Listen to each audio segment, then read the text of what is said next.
I have shared this before, but I will share it again. My husband and I were in a very difficult position after we had kids because I had taken on all of the work in our house, all of the mental load, and I was resentful and frustrated and felt incredibly unseen.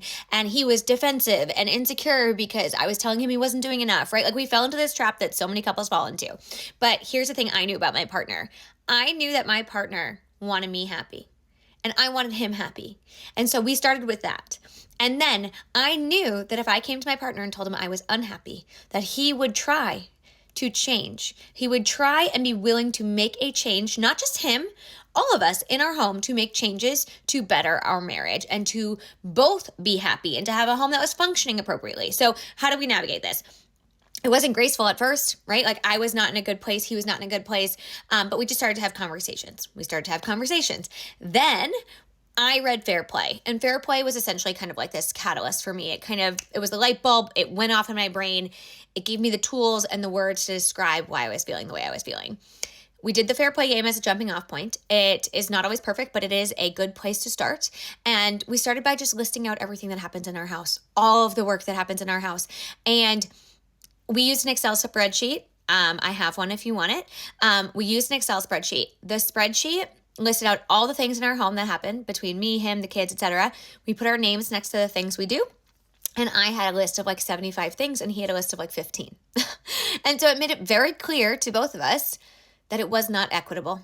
And mind you, I work full time. He works full time. There was no reason for this massive division between the workload where I was carrying the majority of it and he wasn't, right?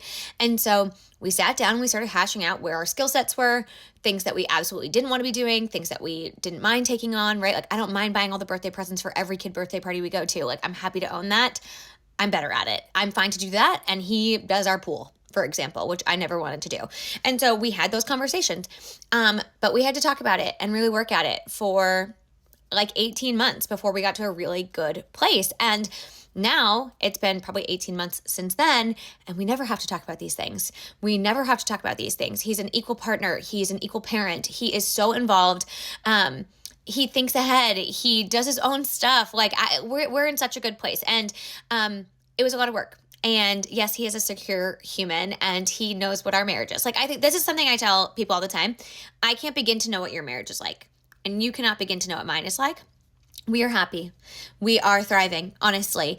And I know a lot of men don't like to hear that because once they see this conversation happening, they're like, there's no way her husband's happy. But here's the thing. So often in marriage, women put everybody else's priorities above their own and don't worry about their own happiness. But I think it is important. I know it is important for women to be happy in marriage as well. And I know that our partners, if they are good partners, want us to be happy, right? They want us to be happy. So no, my husband's not mad at me because I don't do his laundry. And he's not mad at me because I don't make his doctor's appointments. He's not upset by any of that because he's an adult and he can do those things. And he recognizes that he's never done those things for me. So why should I be expected to do those things for him, right? And we tag team doing these things for our kids because there's 4 of them. And so there's a lot of work.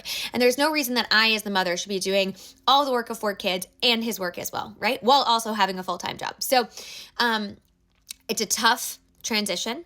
It's a big change. It takes a lot of work. Women are conditioned to take all of this on. Men are conditioned to prioritize work and protecting. And so it takes a lot of kind of like breaking that down and talking through it and working through it, but it's worth it. I highly recommend it if you haven't done it. And if you know that you have a willing and able partner, unfortunately, that's the biggest part of this equation, right? I think when you know better, you can do better. I don't think it's an individual failure of me or him that we ended up in this place. But what I do think is a failure is when you recognize that you're in a place like this and your partner comes to you and says, I'm unhappy, and you choose to do nothing about it. I think that is where we do have to take accountability. It's really difficult. Sometimes this happens without us even recognizing it's happening. But once you know it, you can't unknow it, right? And so now you have a chance to do better. Do better for yourself, do better for your partner, do better for your family. Like I just think it's such an important, valuable thing to do.